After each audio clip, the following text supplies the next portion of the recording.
Hello guys, एक बार फिर से वेलकम टू के ड्रामा यूनिवर्स। तो बढ़ते हैं हमारे आज के एपिसोड की तरफ। एपिसोड के स्टार्ट में हमें दिखाया जाता है कि नेची सभी स्टाफ के लिए कॉफी लेकर आई थी, क्योंकि मिस्टर सोमू ने उन लोगों को एक और चांस दे दिया, इसलिए वो काफी ज्यादा खुश थी। सबको मोटिवेट करते हुए बताती है कि हमारे पास सिर्फ 1 वीक है, इसमें हमें बहुत सी मेहनत करके मिस्टर सोमू को सेटिस्फाइड करना होगा। यहाँ चैनविन उसके आने से काफी ज्यादा खुश लग रहा था, क्योंकि किनेची आज कई दिनों के बाद ऑफिस में नजर आई। यही बात तियान ने भी नोटिस की। फिर उसको डिस्ट्रैक्ट करके उससे कुछ पूछने के लिए आती है, जहाँ चैनविन ने देखा कि तियान ने सारी ही स्केचेस उसी की बनाई हुई थी। आफ्टर दैट चैनविन उसको बहुत अच्छे से समझाने लगा और तियान उसको थैंक यू मिन कहकर जाने वाली थी। तभी चैनविन बोला कि मुझे मिन नहीं बल्कि चैनविन कहकर बुलाया करो। पर तियान बोली नहीं, मैं तो तुम्हें मिन ही कहूंगी और सिर्फ मैं ही कहूंगी। तियान की इस बात से चैनविन को किनेची के साथ अपनी मेमोरी याद आई, जब किनेची ने कहा था कि मुझे मिस बाई की मत बुलाया करो क्योंकि बहुत फॉर्मल लगता है।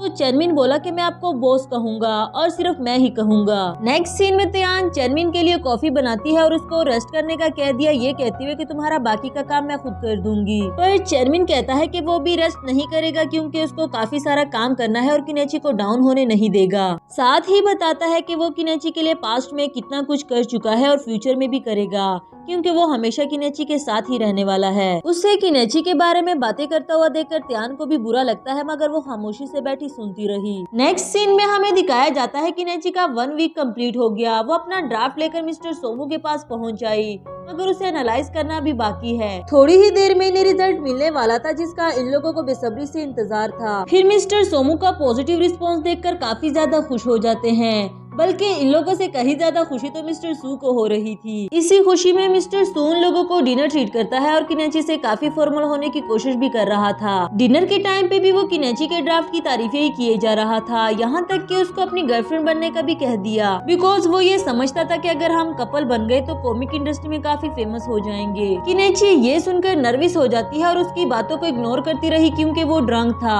वही चैनविन भी बोल पड़ा कि ऐसे बहुत सारे फैंस हैं जो किनेची को ऐसी ऑफर्स करते रहते हैं, मगर हमें अच्छा लगा कि आपको हमारा काम पसंद आया और हम आगे भी ऐसे हार्ड वर्क करते रहेंगे। उसे किनेची का हाथ पकड़ा देखकर तियान से भी रहा नहीं जाता और फौरन से उनके हाथ पर हाथ रखकर हाँ में हाँ मिलाने लगी। मिस्टर सू बेचारा तो हैरान था कि उसकी बात कहां से कहां तक पहुंच गई। इसके बाद चैनविन उसे कार तक छोड़ने के लिए उसके साथ जाता है। मिस्टर सू अभी भी कह रहा था कि उस जैसे जेंटलमैन की ख्वाहिश तो हर लड़की को होती है, पर कैसे किनेची ने उसको एक बार में ही रिजेक्ट कर दिया। आफ्टर दैट घर जाते हुए चैनविन किनेची से कहता है कि मुझे आपसे कुछ प्राइवेट बात करनी है, इसलिए मैं आपके साथ चलता हूँ। लिन तो किनेची को उसके साथ जाने नहीं देना चाहती थी, मगर तियान ने उन दोनों को साथ भेज दिया। वैसे तो लिन और तियान दोनों ही ये बात जानती थी कि चैनविन क्या बात करने वाला है, पर तियान को इस बात का पूरा भरोसा था कि किनेची इसको भी रिजेक्ट कर देगी। यहाँ चैनविन के लिए अपनी फीलिंग्स कन्फेस करना काफी मुश्किल हो रहा था, मगर वो मजीद देर भी नहीं करना चाहता। हिम्मत करके पूछने लगा कि अगर मिस्टर सू की जगह मैं होता तो क्या तब भी तुम्हारा जवाब यही होता। किनेची को ये सुनकर काफी ज्यादा बुरा लगा और अब भी उससे नॉर्मली बात करने की कोशिश करती है, क्योंकि वो चैनविन को हमेशा अपने छोटे भाई की तरह समझती रही। चैनविन अभी भी उसको अपनी फीलिंग्स ही बता रहा था, जबकि किनेची ये कहते हुए चली गई कि वो भी बच्चा है, इसलिए उसको अपने कैरियर पर फोकस रखना चाहिए। यहाँ तियान भी चुपके से उसे देख रही थी, बिकॉज वो ये बात जानती थी कि चैनविन आज काफी ज्यादा हर्ट होने वाला है। किनेची सैड है, इसलिए वो बायहन को अपने साथ चाहती थी, और बायहन ने तो मीटिंग पर जाने के बाद कोई मैसेज तक नहीं किया।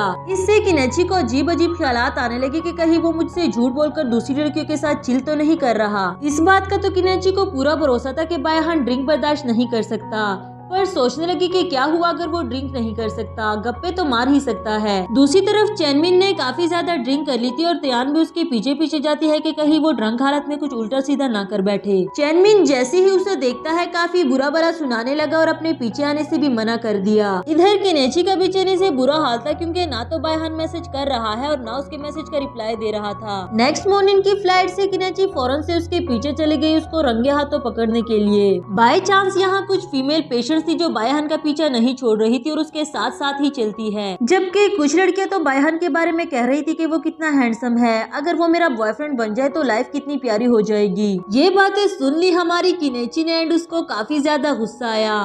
फिर चुपके से उसका पीछा करने लगी और उसकी पिक्चर्स लेती है। वही पिक्चर बायहन को भी भेज दी, जिससे बायहन समझ गया था कि किनेची मेरे पीछे यहाँ तक आ गई है। किनेची बोली तुम ये मत समझना कि तुम वहाँ चले गए तो मेरी तुम पर नजर नहीं, मैंने तुम्हारे पीछे अपने जासूस छोड़ रखे हैं। वैसे बायहन को ये बात काफी अच्छी लगी कि किनेची उसके बारे में पोजेसिव हो गई है, फिर उसको मजीद जेलस करने लगा। नेक्स्ट सीन में किनेची चुपके से उसकी पिक्चर बना ही रही थी, मगर इस बार बायहन भी बहुत अच्छे से जानता था कि किनेची वही मौजूद है। फिर पीछे से जाते हुए किनेची को किस करते हुए बोला, मैंने तुम्हें घर रहकर रेस्ट करने को कहा था और तुम यहाँ आकर मेरी चुपके से पिक्चर्स ले रही हो। किनेची ने बताया कि मैं तुम्हें सरप्राइज देना चाहती थी, जबकि बायहन तो ये जानता था कि वो जेलस होकर यहाँ आई है। बायहन कहने लगा कि अब तुम यहाँ आ ही गई हो तो हम दोनों मिलकर इस सिटी को विजिट करेंगे। किनेची ने भी खुशी से उसको हक कर दिया, फिर उसके साथ जाने लगी। नेक्स्ट सीन में हमें इन दोनों को लंच करते हुए दिखाया गया, जहाँ लिन की कॉल आती है। वो किनेची से ऐसे फौरन जाने की वजह पूछने लगी। किनेची बोली कि त्यान ने मुझे बायहन को अपनी नजरों के सामने रखने के लिए कहा था, इसलिए मैं चली आई।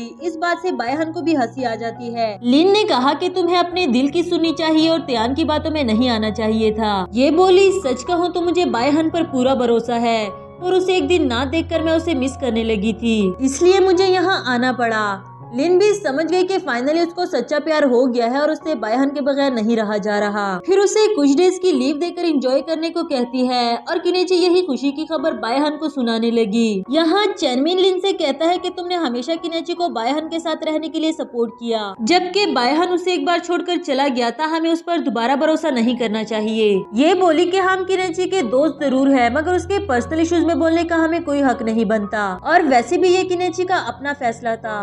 तुम जानते तो हो वो कितनी जिद्दी है, एक बार जो टान ले फिर पीछे नहीं हटती। दूसरी तरफ बायहन को ये अजीब से कपड़े पहने हुए काफी शर्म आ रही थी, पर किनेची बोली, तुम जो मर्जी पहनो मुझे हैंडसम ही लगते हो, इसलिए शर्माने की जरूरत नहीं। आफ्टर दैट वो दोनों ही सिटी को एक्सप्लोर करते हुए काफी ज्यादा एंजॉय करने लगे। नेक्स्ट सीन हमें नाइट का दिखाया जाता है, जहाँ किनेची को काफी ज्यादा नर्वसनेस हो रही थी, क्योंकि आज वो पहली बार बायहन के साथ रूम शेयर करने वाली है। बायहन भी उसकी नर्वसनेस से अच्छे से वाकिफ था, इसलिए उसको कंफर्टेबल फील करवाने के लिए कहने लगा, मैं फ्लोर पर सोने वाला हूँ, तुम्हें टेंशन लेने की जरूरत नहीं।